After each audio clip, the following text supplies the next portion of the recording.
Okay, this is part 3 of our patents and trademarks and trade dress and trade secrets. So, how do we protect them? Once we have gone to the trouble of applying for, paying for, and getting the registration, how do we protect it? Well, trademark a trademark is considered abandoned when the owner discontinues its use. Abandonment is inferred if it has not been used in 3 years. So if you have a trademark on something, boy, don't let 3 years go or you lose it. If it goes into the public domain, somebody else can use it, but not as a trademark. They can take parts of it. Once the mark is lost, it cannot be re-registered by another party. The mark moves into the public domain. The mark may become lost if the owner allows the trademark to become a generic name for a good or service. The mark must maintain its distinctiveness to preserve protection. Such a thing is, oh no, that's Puffs. I was going to show you a Kleenex box. I got into the habit of calling this a Kleenex. But if enough people call it a Kleenex, then that becomes a generic term for facial tissue. So you want to be sure to call it facial tissue. We have to respect Kleenex's right. But had Kleenex not come out after people and tried to protect its trademark, it would have dissolved. It would have gone out of trademark and they would have lost something extremely valuable.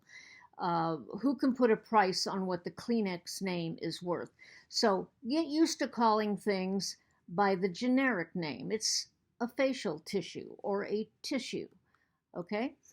When a mark becomes used as a noun instead of an adjective, it loses its distinctiveness. So I used it as a noun. It's a Kleenex.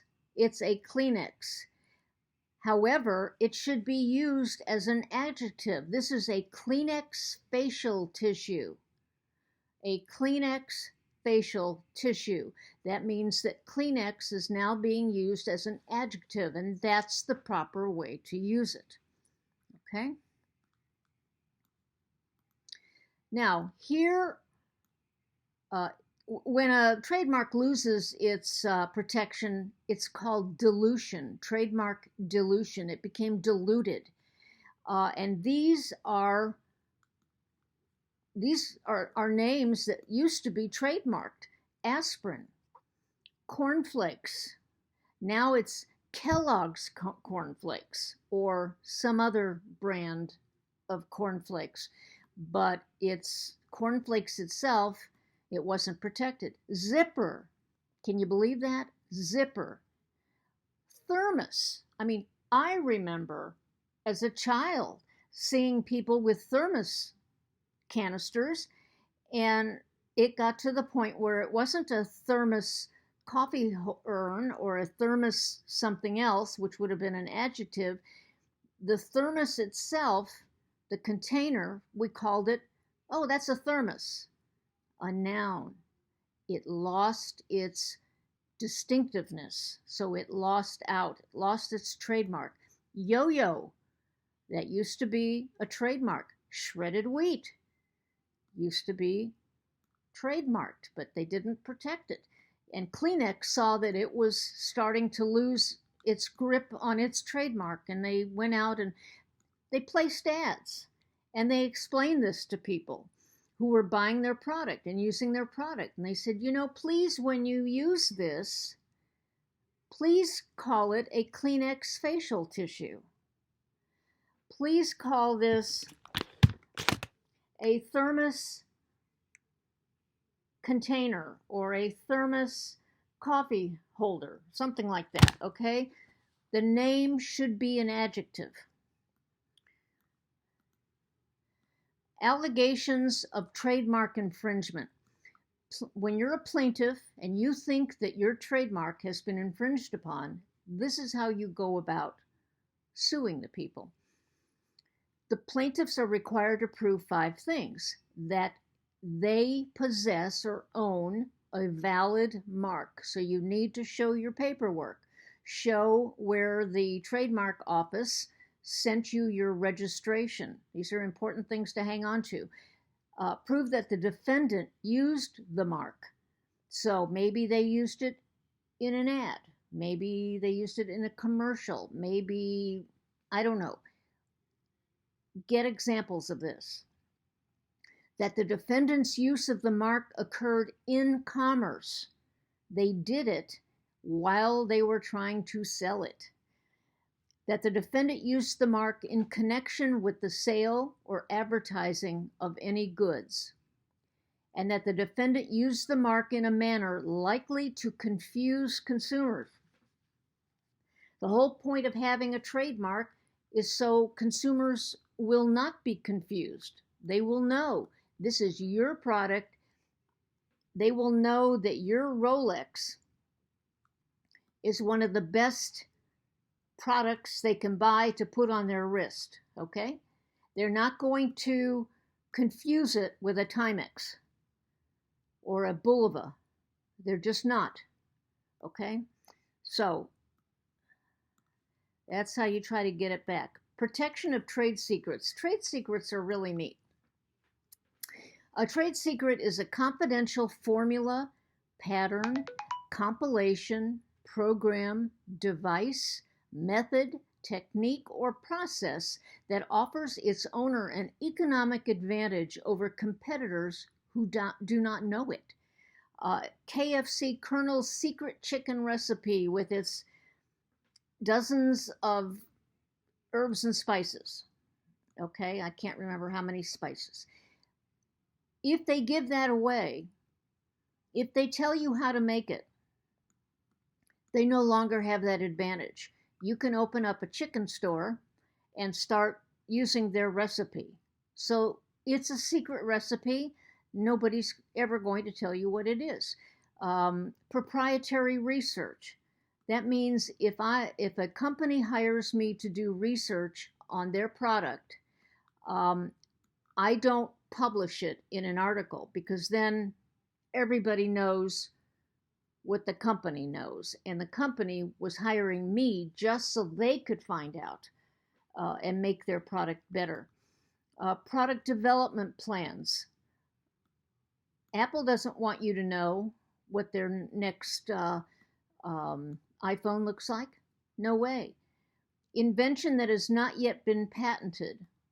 You want to keep it secret because you haven't got a patent on it yet. And you want to be the first one to that patent office. Another thing is, how about that pie recipe that you have? You make a pie that is, people will come from miles and miles and miles to get a piece of your pie or to buy a whole pie. Well, you're not going to give that recipe away.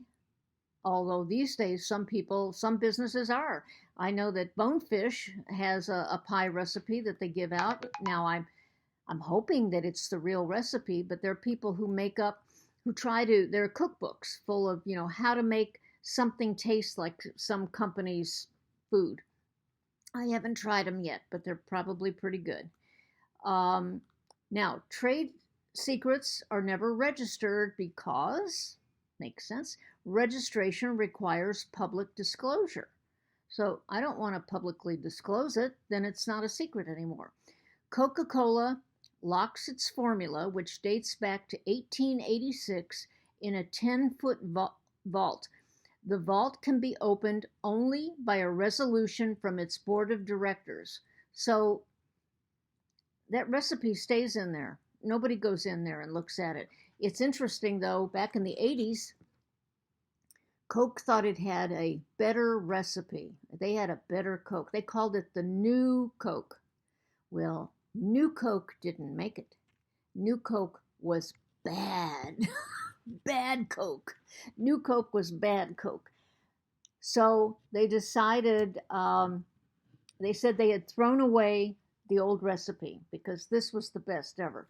Well, I can tell you they didn't throw away the old recipe, but then they had to figure out, what do we call it if we go back to the old recipe? Well, then they came out with Classic Coke. Okay, this was the old Coke, not the new Coke. And then after that, they stopped calling it Classic. Now Coke is Coke. All right. No more than 2 employees at Coca-Cola ever know the secret at one time, and they are not allowed to fly on a plane together. That's how important these secrets are. They're worth billions of dollars. Almost finished here. Trade secret protection is perpetual. Once you have it, it's forever unless you give out the secret. Once the information is made available to the public, the protection ends. Misappropriation is the acquisition or disclosure of a trade secret by someone who knows or has reason to know that it was acquired improperly and its use is unauthorized. And trade secret protection applies if the information derives independent economic value, actual or potential, from not being known to the public or people who could benefit from its disclosure. So, when KFC first came out, well, it was called Kentucky Fried Chicken, and they had a secret recipe, okay, when they first came out.